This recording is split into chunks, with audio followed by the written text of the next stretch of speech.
Perkenalkan, nama saya Shevchenko Arnold Monsaleo dari kelas 5T2. Dan saat ini pada video yang ketiga saya akan menjelaskan tentang pemodelan dalam MSS atau Management Support System.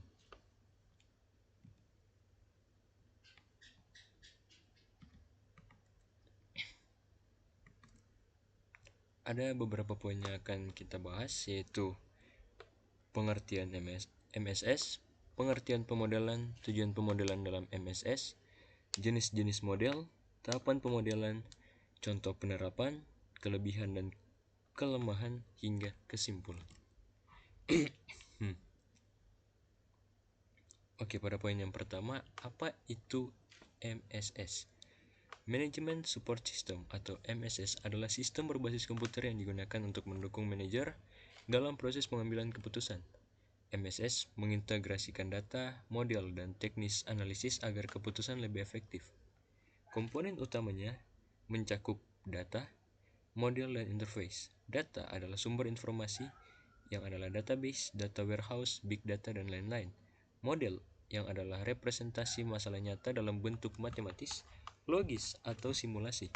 Interface antarmuka bagi pengguna agar mudah memahami data dan hasil pemodelan. Selanjutnya adalah pengertian pemodelan.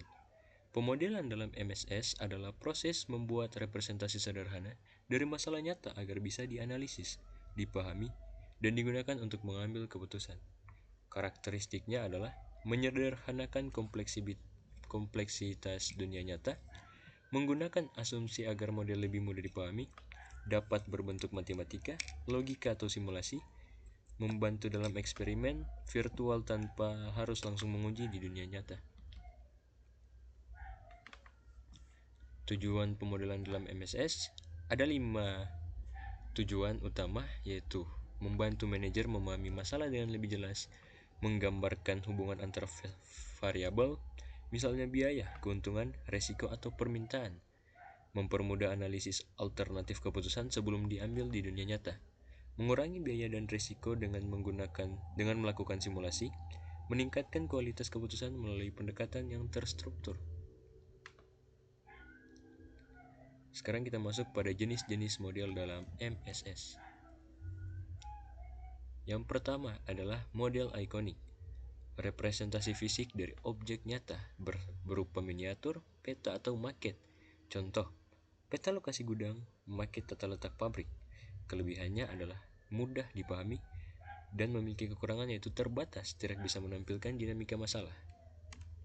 Kedua adalah model analog, menggambarkan hubungan dengan sistem lain yang mirip. Contoh, grafik aliran uang seperti aliran air di pipa. Kelebihannya adalah mempermudah pemahaman abstrak, tapi memiliki kekurangan, yaitu tidak selalu akurat. Selanjutnya adalah model matematis, menggunakan persamaan atau rumus untuk mempresentasikan masalah nyata.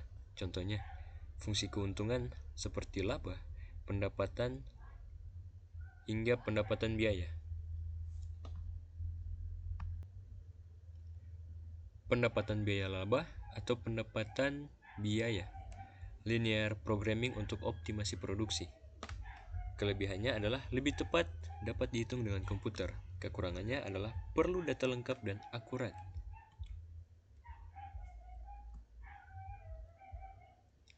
Selanjutnya adalah model simulasi, meniru perilaku sistem nyata dalam kondisi tertentu. Contohnya, simulasi antrian di bank, simulasi lalu lintas, hingga simulasi risiko investasi.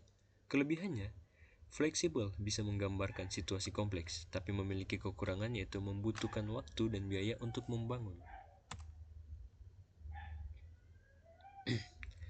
Sekarang kita lanjut ke tahapan pemodelan dalam MSS.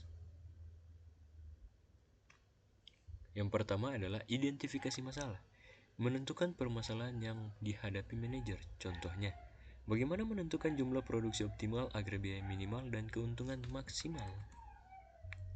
Kedua adalah formalitas model, membuat representasi masalah dalam logika dan bentuk matematis, menentukan variabel, parameter, dan hubungan antar variabel.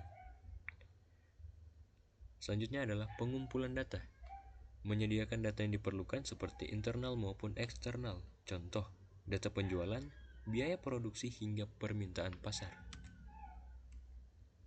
Selanjutnya adalah implementasi model ke dalam sistem. Memasukkan model ke perangkat lunak MSS bisa menggunakan spreadsheet, software optimasi, atau tool simulasi. Adapun eksperimen dan analisis dengan melakukan perhitungan simulasi atau optimasi, menguji berbagai skenario seperti what if analisis. Adapun evaluasi dan validasi, yaitu mengecek apakah model sesuai dengan kondisi nyata. Jika tidak, dilakukan perbaikan model. Ada juga pengambilan keputusan. Hasil model digunakan sebagai dasar rekomendasi bagi manajer. Ini adalah beberapa contoh penerapan pemodelan dalam MSS. Yang pertama, bidang produksi. Bagaimana menentukan jumlah produksi agar biaya minimal?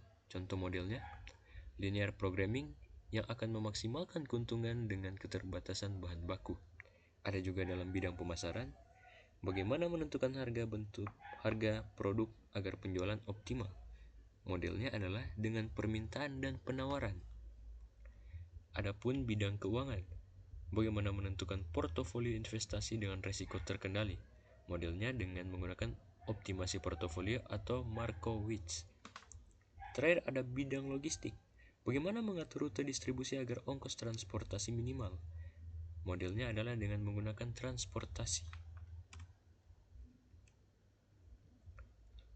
Sekarang kita akan membahas kelebihan dan kelemahan pemodelan MSS. Kelebihannya, menyederhanakan masalah kompleks, memungkinkan eksperimen tanpa risiko nyata, mendukung keputusan berbasis data, bisa digunakan untuk skenario what if, misalnya jika harga naik, bagaimana pengaruhnya. Kelemahannya, model hanyalah representasi, tidak bisa sepenuhnya menggantikan kenyataan. Akurasi sangat tergantung pada kualitas data, hingga pembuatan model kompleks butuh biaya, waktu, dan tenaga ahli.